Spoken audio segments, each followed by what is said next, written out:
नमस्कार, आप देख रहे हैं बीसीसी न्यूज। मैं हूं रमा धीमान। आइए बुलेटिन की शुरुआत करें, लेकिन उससे पहले हेडलाइंस।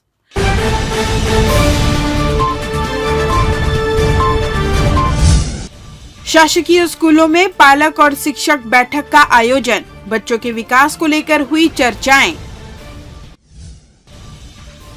कर्मचारियों ने निकाली मशाल रैली, लंबित मांगों को लेकर किया प्रदर्शन।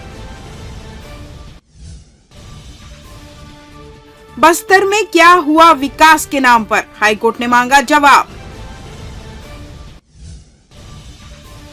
और छात्रावासों में कैसी है व्यवस्था, जिला स्तर पर हो रहा आंकलन। हेडलाइंस के बाद खबरें विस्तार से।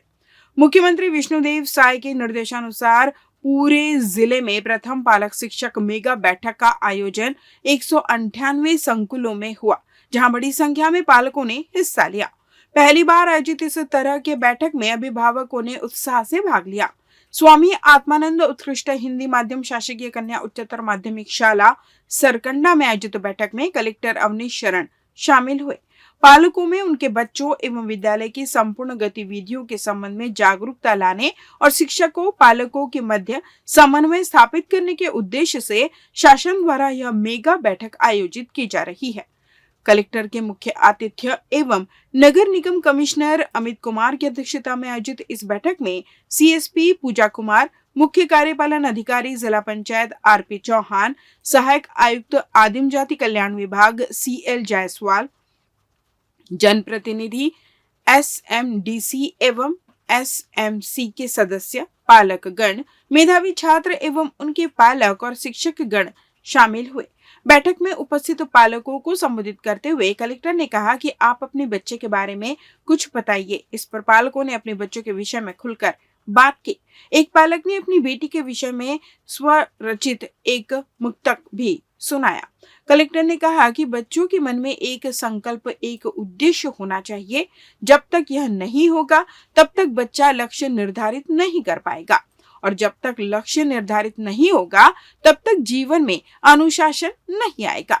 शिक्षकों को भी हफ्ते या 15 दिन में कम से कम एक बार करियर गाइडेंस की क्लास लेनी चाहिए। नंबर लाना उद्देश्य नहीं होना चाहिए, बल्कि अपने लक्ष्य को प्राप्त करना होना चाहिए। जो बच्चा जीवन में, समाज में, करियर में अच्छा करता है, उसके पीछे उसके शिक्षक और पालक का विशेष योगदान होता है। पालकों को अपने बच्चों को स्कूल भेजने के अलावा लगातार इसके साथ जुड़े रहना चाहिए। बच्चा आज स्कूल में क्या सीखा, आज क्या क्या पढ़ाई हुई, उसके दोस्त कौन कौन हैं, यह ध्यान देते रहना होगा। चर्चा हेतु मुख्य 12 बिंदु निर्धारित थे। आईपीएस पूजा कुमार ने बच्चों को अपने जन्म दिवस पर न्योता भोज दिया। कलेक्टर सहित मौजूद आला प्रशासनिक अधिकारियों ने बच्चों को अपने हाथों से भोजन परोसा। मुख्यमंत्री विष्णुदेव साय के निर्देश पर सरकारी स्कूलों में 6 अगस्त को संकुल स्तरीय पेरेंट्स टीचर मीटिंग का आयोजन किया गया। 198 संकुलों में यह बैठक एक साथ आयोजित की गई। सरकारी स्कूलों में पेरेंट्स टीचर मीटिंग पहली बार आयोजित की गई, जहां पालकों ने बढ़ चढ़कर हिस्सा लिया और बच्चों के सर्वांगीण विकास को लेकर चर्चा में भाग लिया। इस दौरान स्थानीय महारानी लक्ष्मीबाई आत्मानंद स्कूल में आयोजित पेरेंट्स टीचर मीटिंग में बिल्हा एसडीएम बजरंग वर्मा उपस्थित रहे, जहां उन्होंने बताया कि स्कूलों में बच्चे निःशुल्क पाठ्य पुस्तक, गणवेश, छात्रवृत्ति और मध्याह्न भोजन जैसी अन्य सुविधाओं का लाभ लेते हुए शिक्षा प्राप्त कर रहे हैं। बच्चों की शैक्षणिक प्रगति एवं भविष्य की संभावनाओं को तराशने में पालकों का सहयोग अपेक्षित और अनिवार्य है। उन्होंने बच्चों के शैक्षणिक, शारीरिक, मानसिक और सर्वांगीण विकास और एक्स्ट्रा करिकुलम एक्टिविटी के प्रति सकारात्मक वातावरण और तनाव मुक्त परीक्षा देने के लिए अभिभावकों को संवाद को जरूरी कहा। गौरतलब है कि पेरेंट्स टीचर मीटिंग के सफल आयोजन के लिए जिला एवं विकास खंड स्तरीय अधिकारियों को नोडल अधिकारी बनाया गया है। उन्हें नियत तिथि और समय पर उपस्थित रहकर बैठक की सफलता में सहभागिता सुनिश्चित करने के निर्देश दिए गए हैं। यह बैठक दोपहर 12 बजे से शाम 4 बजे तक सभी संकुलों में आयोजित की गई। महारानी लक्ष्मीबाई स्कूल के प्राचार्य अरविंद कुमार कौशिक ने बताया कि बड़ी संख्या में पालक बैठक में शामिल हुए हैं, जहां बच्चों के शारीरिक, मानसिक एवं सर्वांगीण विकास के लिए शिक्षकों और पालकों के बीच बेहतर समन्वय स्थापित करने के उद्देश्य से चर्चा की गई। इस बैठक में 12 मुद्दों पर प्रमुखता से चर्चा हुई, जिनमें मेरा कोना, छात्र दिनचर्या, बच्चों ने आज क्या सीखा, बच्चा बोलेगा बेझिझक, बच्चों की एकेडमिक प्रगति एवं परीक्षा पर चर्चा, पुस्तक की उपलब्धता, बस्तर हित शनिवार, बच्चों की आयु कक्षा अनुरूप स्वास्थ्य परीक्षण एवं पोषण की जानकारी, आय, जाति, निवास प्रमाण पत्र, न्योता भोज, छात्रवृत्ति पर चर्चा एवं विभिन्न डिजिटल प्लेटफॉर्म के जरिए शिक्षा हेतु पालकों एवं छात्रों को अवगत कराना शामिल है, ताकि शिक्षक और पालकों के संयुक्त प्रयास से बच्चों में पढ़ाई के प्रति सकारात्मक वातावरण बना रहे। शिक्षक और पालक दोनों समाज के अभिन्न अंग हैं। समाज को स्कूल से जोड़ना और स्कूल को समाज से जोड़ना, इस उद्देश्य के लिए आज का कार्यक्रम पूरा रखा गया है। बच्चा जिस उद्देश्य से स्कूल में आता है, उस उद्देश्य की पूर्ति और उस स्कूल का वातावरण, माहौल कैसा है, यह जानने का हक पालक को भी होता है। इस मीटिंग के माध्यम से उनको ये जानकारियां प्राप्त होती है, जिस विद्यालय में हम अपने बच्चे को भेज रहे हैं वहाँ का वातावरण कैसा है, उनकी कोई प्रकार की समस्याएं तो नहीं है, उनकी समस्याओं का समाधान किस प्रकार से किया जाता है। और जब पालक और शिक्षक दोनों मिलकर इस बारे में प्रयास करते हैं तो बालक का सर्वांगीण विकास होता है, उनका उज्जवल भविष्य होता है। मैं मानता हूं कि ये राज्य शासन की बहुत अच्छी पहल है कि हालांकि प्राइवेट स्कूलों में पहले से होता आ रहा है, तो ये हमारे गवर्नमेंट स्कूलों में भी बच्चों और पेरेंट के साथ जो है संवाद हो और पालकों और शिक्षकों से बेहतर समन्वय हो और उनके सर्वांगीण विकास के लिए हम कार्य करें। इसके लिए जरूरी था कि ये समय समय पर होता रहे और अभी आगामी तिमाही परीक्षा के बाद और छमाही परीक्षा के बाद ये विद्यालय स्तर पर भी आयोजित होगा।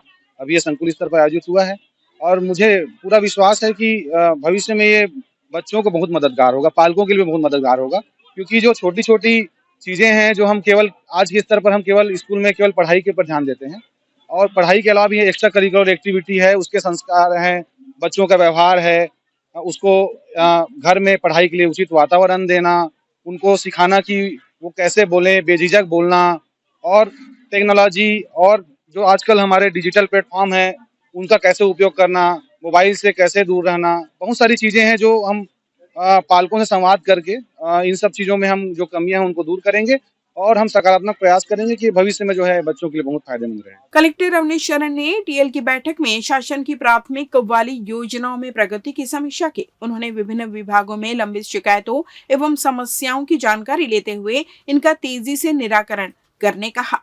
कलेक्टर ने आश्रम और छात्रावासों का नियमित निरीक्षण करने के निर्देश अधिकारियों को दिए।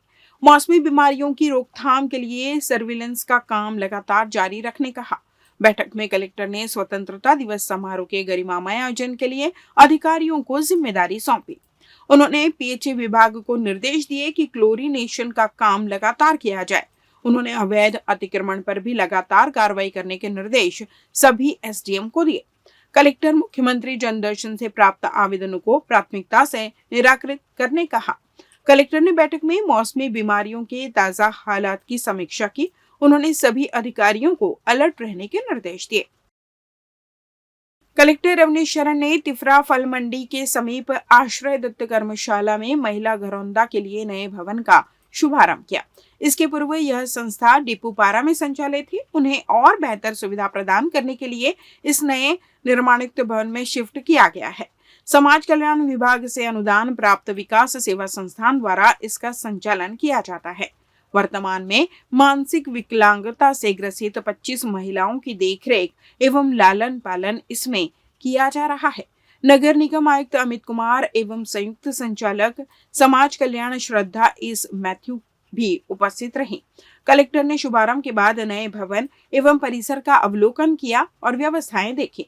उन्होंने संस्था अधीक्षक को आवश्यक दिशा निर्देश दिए ताकि दिव्यांग महिला हितग्राहियों को किसी प्रकार की असुविधा न हो। घरौंदा संस्था भारत सरकार के राष्ट्रीय न्यास से पंजीकृत एवं समाज कल्याण विभाग से मान्यता प्राप्त है। संस्था की अधीक्षक अंशु गौड़ एवं उपाध्यक्ष अमित भूषण द्वारा कलेक्टर को संस्था के क्रियाकलापों की पूरी जानकारी दी गई। इस अवसर पर कलेक्टर द्वारा दिव्यांग हितग्राहियों को फल एवं स्वल्पाहार वितरित किया गया। इस संस्था के नए भवन में 2 बड़े हॉल, डाइनिंग कक्ष, रसोई घर, 2 थेरेपी कक्ष, सांस्कृतिक गतिविधियों हेतु कक्ष, कार्यालय एवं अधीक्षक कक्ष के साथ परिसर में स्वस्थ वातावरण बनाने के लिए खुली जगह के साथ साथ बरामदे की भी व्यवस्था है। अपनी मांगों को लेकर मंगलवार को मशाल रैली निकालकर राजधानी रायपुर में कर्मचारियों ने राज्य सरकार के समक्ष अपना आवाज बुलंद की। कर्मचारी अधिकारी फेडरेशन सैकड़ों की संख्या में रायपुर पहुंचे। कर्मचारियों ने मशाल जुलूस नवा रायपुर इंद्रावती भवन से महानदी भवन तक निकाला, जिसमें अपनी मांगों को पूरा करने उन्होंने जमकर नारेबाजी की। इस दौरान लिपिक संघ के महामंत्री सुनील यादव ने जानकारी देते हुए बताया कि प्रदेश के 6 लाख कर्मचारियों के हक अधिकार की लड़ाई के लिए मशाल रैली जुलूस निकला हुआ है, जहां उन्होंने कर्मचारियों को 4% महंगाई भत्ता 1 जनवरी 2024 से दिए जाने, जुलाई 2019 से लंबित महंगाई भत्ता का एरियर्स राशि जीपीएफ खाते में जमा कराए, 4 स्तरीय पदोन्नत वेतनमान देने सहित मध्य प्रदेश में लागू 300 दिवस का अवकाश वेतन नकदीकरण, सेवानिवृत्त मृत्यु होने पर अंतिम भुगतान के समय दिए जाने की मांग है। फेडरेशन की माने तो वर्तमान शासन के चुनावी घोषणा पत्र में कर्मचारियों के केंद्र के समान देय तिथि से महंगाई भत्ता व एरियर्स राशि दिए जाने की घोषणा की गई थी। अब शासन के कामकाज के 7 माह से ज्यादा का समय बीत गया है। कर्मचारियों की आंखें मांगे पूर्ण होने की राह देखते पथरा गई है, जिसके कारण वह मजबूर होकर आंदोलन करने की राह पर चल पड़े हैं।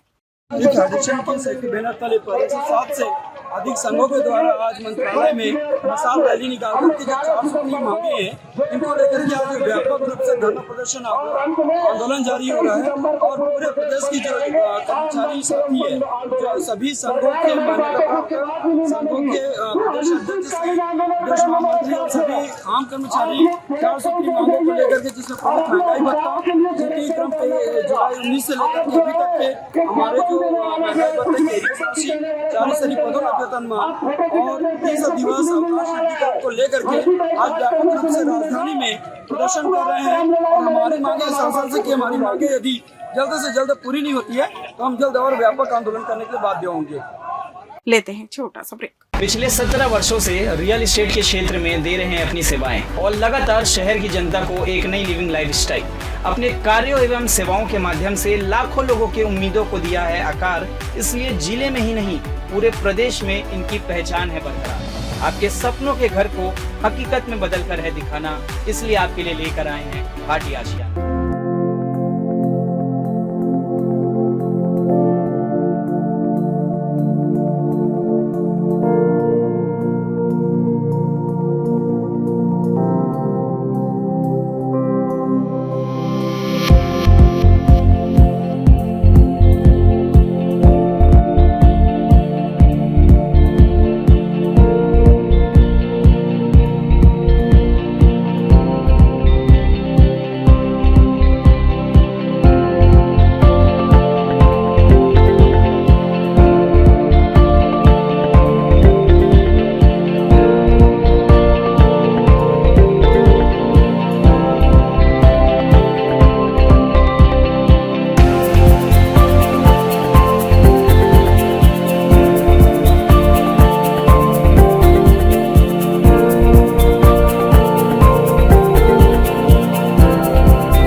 के बाद आपका स्वागत है। अब बढ़ते हैं अगली खबर की ओर। छत्तीसगढ़ हाईकोर्ट की डिवीजन बेंच ने बस्तर जिले के आदिवासी बाहुल्य लोगों की दिक्कतों को जनहित याचिका मानकर सुनवाई शुरू की है। बीजापुर जिले के 30 गांव की बदहाली की खबर पर चीफ जस्टिस ने पूछा है कि वहां के लोग कैसे जीवन गुजार रहे हैं। उन्होंने मुख्य सचिव, राजस्व सचिव समेत कलेक्टर को नोटिस जारी कर जवाब मांगा है। दरअसल मीडिया रिपोर्ट में बस्तर के बीजापुर जिले के गांव की बदहाली की खबर प्रकाशित हुई थी। इसमें बताया गया कि किस तरह से बारिश के समय में जिले के 30 गांव टापू बन जाते हैं। भारी बरसात में यहां की स्थिति और भी भयावह हो जाती है। उफनती नदी को पार कर ग्रामीणों को राशन लेने पीडीएस की दुकान जाना पड़ता है। बीते 77 सालों से इन गांवों के हालात ऐसे ही हैं। बीजापुर जिले के भोपालपट्टनम ब्लॉक में चिंताबागू नदी पर पुल न बनने के कारण लोगों को दिक्कतों का सामना करना पड़ रहा है।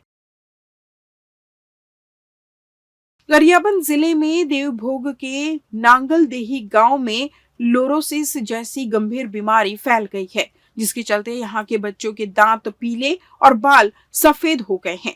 इस वजह से गांव के लड़के लड़कियों की शादी तय नहीं हो रही है। इसको लेकर बिलासपुर हाई कोर्ट ने सख्ती दिखाते हुए स्वास्थ्य विभाग को नोटिस जारी कर जवाब मांगा है। चीफ जस्टिस रमेश सिन्हा व जस्टिस रविंद्र अग्रवाल की डिवीजन बेंच ने इस मामले को जनहित याचिका मानकर सुनवाई की। इस दौरान उन्होंने सरकार से पूछा है कि बीमारी रोकने के लिए शासन स्तर पर क्या प्रयास किए जा रहे हैं। मामले की अगली सुनवाई 14 अगस्त को होगी। दरअसल इस गांव में पीने के पानी में फ्लोराइड की मात्रा ज्यादा होने से युवाओं से लेकर बच्चे तक डेंटल फ्लोरोसिस नाम की बीमारी से पीड़ित है। मीडिया रिपोर्ट्स के मुताबिक यहाँ के पानी की ह्यूमिडिटी 8 गुना ज्यादा है। इसे कंट्रोल करने के लिए जिले के 40 गांव में 6 करोड़ की लागत से फिल्टरेशन प्लांट तो लगाए गए, लेकिन वह कुछ महीने में ही बंद हो गए। लिहाजा हाईकोर्ट ने इस मामले को गंभीरता से लेते हुए जनहित याचिका मानकर सुनवाई शुरू की है। कलेक्टर अवनीश शरण एवं निगम आयुक्त अमित कुमार ने जराभाटा स्थित बैगा कन्या परिसर एवं प्री मैट्रिक आदिवासी छात्रावास का निरीक्षण किया। उन्होंने यहाँ रहकर पढ़ाई कर रहे बच्चों से मुलाकात कर व्यवस्था की जानकारी ली। उनसे पूछताछ कर उनकी पढ़ाई की गुणवत्ता परखी। उन्होंने हॉस्टल में संचालित लाइब्रेरियों में प्रतियोगी परीक्षाओं की किताब एवं नोट्स भी रखने के निर्देश दिए। आदिवासी बच्चे के साथ कैरम खेल में हाथ भी आजमाया।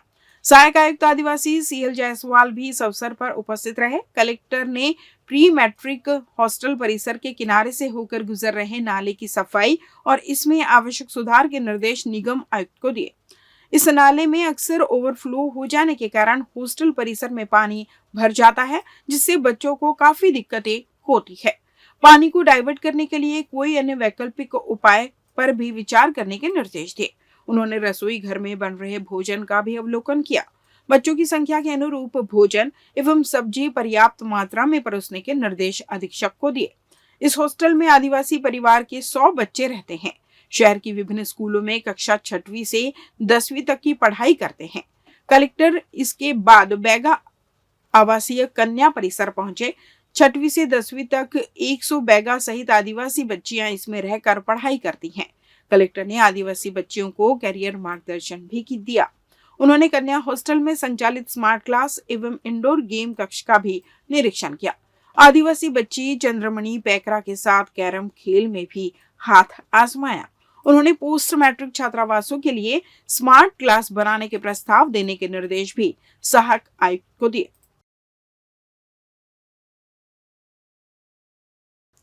श्रीमद् भागवत महापुराण सप्ताह ज्ञान यज्ञ कथा प्रसंग का आयोजन शिव मंदिर दयालवन में 6 अगस्त से 13 अगस्त तक किया जा रहा है, जहां कथा व्यास द्वारा श्रीमद् भागवत कथा का अमृत श्रद्धालुओं को कराया जाएगा। कथा के पूर्व मंगलवार को भव्य कलश यात्रा निकालकर देवों को आमंत्रित किया गया। इसके बाद कथा स्थल पर कथा की शुरुआत की गई। गौरतलब है कि कलयुग में श्रीमद् भागवत कथा के श्रवण मात्र से जीवन मरण के भवसागर से मुक्ति प्राप्त की जा सकती है, जिसका आयोजन ही अपने आप में बड़ी उपलब्धि है। इस बुलेटिन में बस इतना ही। अगले बुलेटिन में आप सबकी फिर मुलाकात, तब तक मुझे दीजिए विदा। नमस्कार।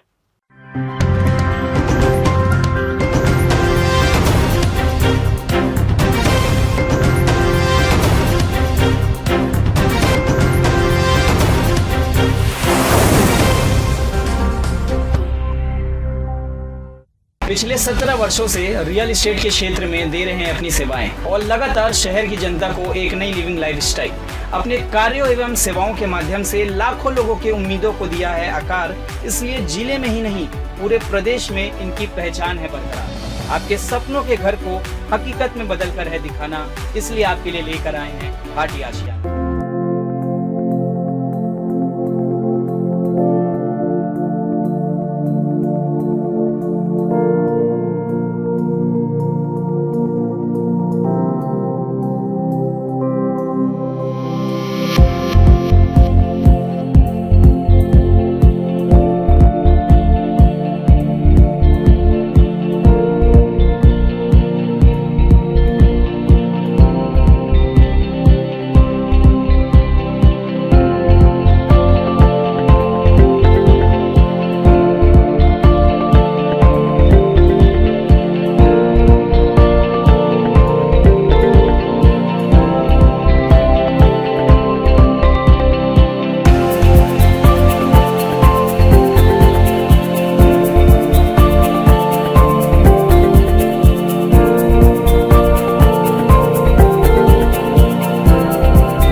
सोनी स्पोर्ट्स नेटवर्क पर देखिए श्रीलंका वर्सेस इंडिया। इस राइवलरी ने हर जनरेशन को सेलिब्रेशन का रीजन दिया। स्माइलिंग असैसिन, मास्टर ब्लास्टर या फिर चेज मास्टर, हर लेजेंड को विटनेस करने का रीजन। अब देखना ये कि ये जनरेशन सेलिब्रेशन का कौन सा रीजन देगी। श्रीलंका वर्सेस इंडिया 27 जुलाई से शाम 6 बजे लाइव, सिर्फ सोनी स्पोर्ट्स नेटवर्क पर।